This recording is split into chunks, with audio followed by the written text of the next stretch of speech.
بسم اللہ الرحمن الرحیم۔ تمام ناظرین اور سامعین کو عاصم خان اور ملیحہ وان کی طرف سے سلام۔ گزارش ہے تمام ناظرین اور سامعین سے کہ ہمارے چینل کو سبسکرائب کریں، لائک کریں اور کمنٹ کریں۔ جو میں کہانی آج آپ لوگ کے لیے لائی ہوں اس کا نام کسان اور چور ہے۔ گاؤں میں خدا بخش کا ایک چھوٹا سا پیارا سا گھر تھا۔ وہ کسان تھا، اس کا ایک باغ تھا۔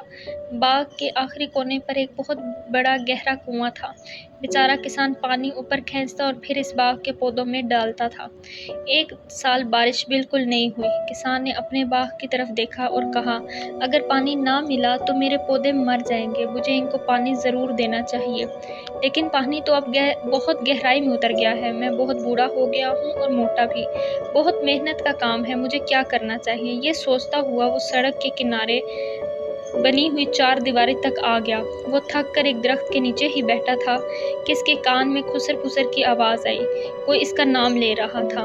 کسان کے کان کھڑے ہو گئے، وہ غور سے ان کی باتیں سننے لگا۔ وہ دونوں باغ کے دیوار سے ٹیک لگائے بیٹھے تھے، انہوں نے کسان کو نہیں دیکھا تھا۔ ایک آدم نے کہا، خدا بخش اور اس کی بیوی ٹھیک 9 بجے سونے کے لیے چلے جاتے ہیں، ہمیں کم از کم 2 گھنٹے انتظار کرنا چاہیے، پھر 11 بجے ہم دیوار میں ایک بڑا سوراخ کر لیں گے، اس سوراخ سے گزر کر میرا چھوٹا بیٹا اندر جائے گا اور دروازہ کھول دے گا۔ اس کے ساتھی نے پوچھا، کیا خدا بخش کے پاس بہت دولت ہے؟ ہاں، کیوں نہیں؟ دوسرے آدمی نے جواب دیا، اس کے پاس بہت سونا اور ہیرے جواہرات ہیں جو اس نے اپنے گھر میں ایک بڑے صندوق میں رکھے ہوئے ہیں، وہ بہت امیر آدمی ہے۔ اوہ، یہ تو بہت اچھی بات بتائی تم نے، پہلے نے خوش ہو کر کہا۔ خدا بخش گھر چلا گیا۔ اس نے اپنی بیوی سے کہا، آج رات ہم ٹھیک 9 بجے کھانا کھائیں گے۔ اس نے اپنا سارا سونا، ہیرے جواہرات اکٹھے کیے اور انہیں اپنے پلنگ کے نیچے چھپا دیا۔ پھر وہ چھوٹے بڑے پتھر گھر میں لایا اور بیٹھ کر انتظار کرنے لگا۔ ٹھیک 9 بجے اس نے کھڑکی سے باہر جھانکا، اس نے دونوں چوروں کو درختوں کے درمیان چھپے ہوئے دیکھ لیا۔ اس نے بیوی سے کہا، کیا کھانا تیار ہے؟ کھانا لاؤ۔ پھر وہ کھانا کھانے بیٹھ گئے۔ پہلے چور نے کہا، رات کے 9 بج چکے ہیں مگر خدا بخش تو ابھی تک جاگ رہا ہے، ہمیں ذرا قریب جا کر انتظار کرنا چاہیے، کیا وہ کر رہا ہے؟ چور گھر سے کچھ اور قریب آ گئے۔ ایک چور نے کھڑکی سے گھر کے اندر جھانکا اور بولا، وہ تو کھانا کھا رہے ہیں۔ خدا بخش نے چوروں کی آہٹ سن لی تو وہ زور زور سے بیوی سے بات کرنے لگا۔ وہ بولا، میں نے سنا ہے کہ آج کل بہت چوریاں ہو رہی ہیں، اس علاقے میں بھی کچھ چور آ گئے ہیں، انہوں نے میرے دوست علی کا سارا سونا اور جواہرات چرا لیے ہیں۔ ارے پھر تو ہمارے گھر بھی آ سکتے ہیں، اس کی بیوی گھبرا کر بولی۔ خدا بخش بولا، ہاں وہ آ سکتے ہیں، ہمیں اپنا سارا سونا اور ہیرے جواہرات ایسی جگہ چھپا دینے چاہیے جہاں سے کوئی اسے نکال نہ سکے، ذرا صندوق تو لانا میرا۔ بیوی صندوق لے آئی۔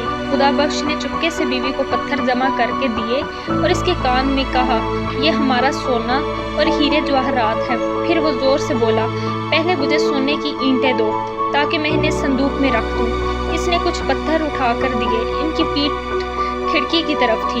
خدا بخش نے اتنی صفائی اور چالاکی سے انہیں صندوق میں رکھا کہ چور دیکھ ہی نہ سکے۔ خدا بخش نے کہکے لگایا اور بولا، میں ان کو ایسی جگہ چھپاؤں گا جہاں سے کوئی ان کو نکال ہی نہیں سکے گا، میرے ہیرے جواہرات کی تھیلی بھی لاؤ۔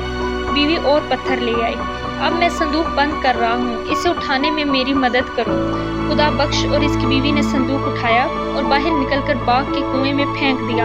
پھر وہ گھر میں چلے گئے اور انتظار کرنے لگے۔ پہلا چور بولا، انہوں نے اپنا سونا اور جواہرات کنویں میں چھپا دیے ہیں، اب وہ سونے چلے گئے اور بہت جلد سو جائیں گے۔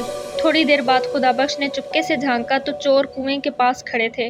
پہلا چور بولا، ہمیں کنویں کا پانی نکالنا چاہیے، ویسے بھی قحط کا زمانہ ہے، پانی زیادہ نہیں ہوگا، جب پانی کم ہو جائے گا تو اس میں کنویں کے اندر اتروں گا اور صندوق نکال لوں گا۔ انہوں نے کنویں کا پانی نکالنا شروع کیا۔ ایک چور پانی نکالتا اور دوسرا اس پانی کو باغ میں پھینک دیتا۔ کنویں میں بہت سا پانی تھا۔ وہ دونوں پوری رات نکالتے رہے یہاں تک کہ صبح ہو گئی، مگر وہ ابھی تک مصروف تھے۔ کسان نے کھڑکی کھولی اور چلایا، بہت بہت شکریہ میرے دوستوں، تم نے میرے باغ کو سیراب کر دیا، کنویں والا صندوق پتھروں سے بھرا ہوا ہے، پولیس کے سپاہی آ رہے ہیں، وہ سڑک تک پہنچ گئے ہیں، میرے دوستوں تمہارا ایک بار پھر شکریہ۔